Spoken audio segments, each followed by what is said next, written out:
Help us understand what this technology means, how advanced it is. You know, it becomes obvious at some point it's from somewhere else. We didn't make it because we're taking it apart to figure out how it works. Look, a machine that makes gravity is the most important thing that mankind could probably create. Look, we have electromagnets that make magnetic fields. You know, we can make electric fields. You know, with Van de Graaff generators and, you know, God knows what else. But, you know, to make a gravitational field is like the last piece of a missing pie, because when you can, right now the only thing that makes gravity, as far as we know, is mass. You just need a bunch of stuff, and it's a property of mass that it just magically pulls in things. You know, we observe gravity, we see what it does, but we really don't know what it is. We can throw some equations together and say, well, it works like this, but we really don't know what's behind it. But if you can make a machine that on demand makes gravity, you know, all the stuff we write science fiction about stops becoming science fiction that afternoon. Then force fields become a reality. You can shift time. I mean, everything becomes possible. It's the most important thing, and here is an operating machine sitting in front of us that makes gravity, and do we really want to be able to make one of those things? I mean, you could make impenetrable fields, you can have propulsion that is mind-boggling as the crafts operate. It would be the ultimate weapon. Well, not just the ultimate weapon, but it would really be the ultimate thing. It would catapult mankind forward, and what really sucks is the military is in control of this. I should,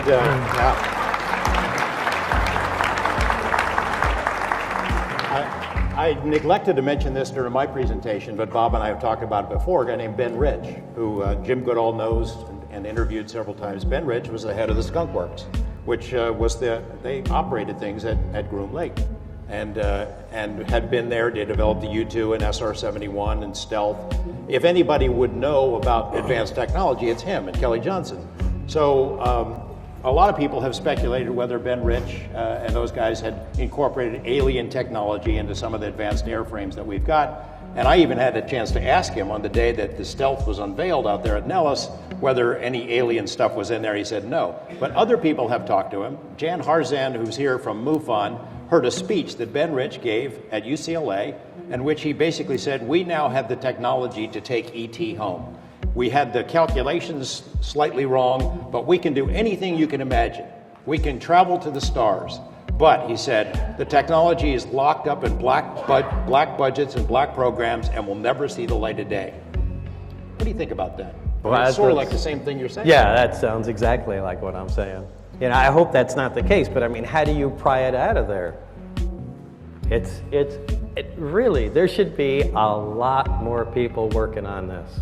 We just had to report to what was going on, so it's not like you can ever say, you know, we really don't know. We've been working on this 2 weeks. You better come up with something. So it's, you know, look, we think it's an accelerator, and you know, we've identified that that's, you know, 114, 115, 160. It looks like it's 115. It's an element, and you have to explain this stuff to guys that absolutely have minimal scientific background, and just try that when you're dealing with stuff that's not even, you know, from the earth. So how does it work? I mean, how does it work?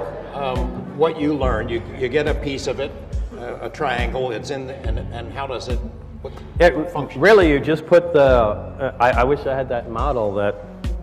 It's in my car. Show me. Is it really? Okay. You just put the fuel in there. There's a little cap that sits on top. And then as soon as you put, yet nothing happens, but as soon as you put the lid on, it turns on. There's no on switch. Yeah, it's just, it's like it attains resonance or something. It just is on.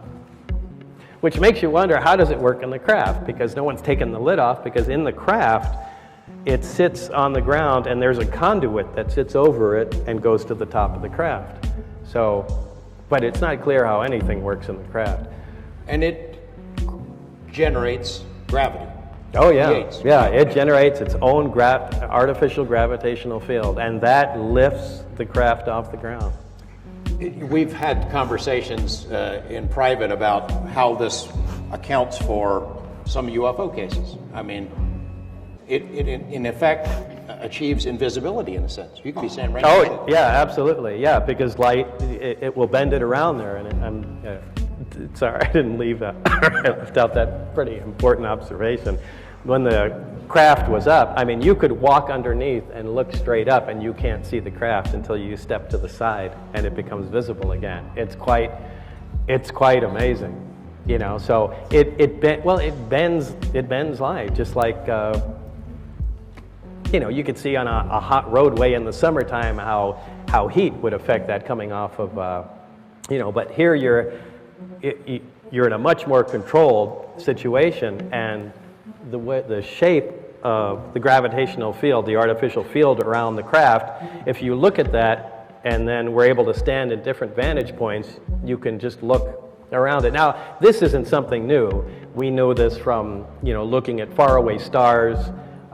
They call it gravitational lensing, where a star might be over here, but because we're looking around another star, it bends light, and, you know, but here again, here is an artificial source, a machine that does this, and that's everything. But yeah, like I said, all the science fiction things become reality. There's your invisibility cloak, there's your, you know, impenetrable force field, here's your field propulsion system, and, you know, here's you're even beginning to tamper with, you know, potential time travel. It occurs to you, hey, this could work not only in space but underwater. Maybe that's why the Navy's interested in running the program. I mean, it's odd, isn't it, that it's the U.S. Navy running the program out there? You know, that never occurred to me. No, I swear to this, I never even thought about that thing operating underwater. It would work just fine, though, wouldn't it? I guess. I don't know. I mean, yeah, I don't understand why it wouldn't, but it'd be interesting to see what the water does. You had said, I remember, I could barely get my pointy little head around it when we were first talking about this, but that if somebody had one of these and were out in space and wanted to come to Earth, in essence, they're not propelling themselves toward Earth. It works differently, right? Yeah. In fact, the two modes that the craft operated on are, they label Delta and Omicron configuration. Delta meaning using all three amplifiers, and Omicron obviously meaning just one. And the way the craft would work is, get rid of my reactor here. Now I'm going to draw a really bad flying saucer.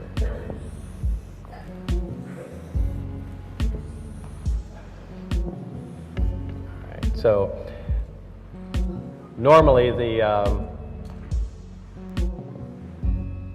you would have the three amplifiers hanging, or the three emitters hanging down in Omicron mode. A single one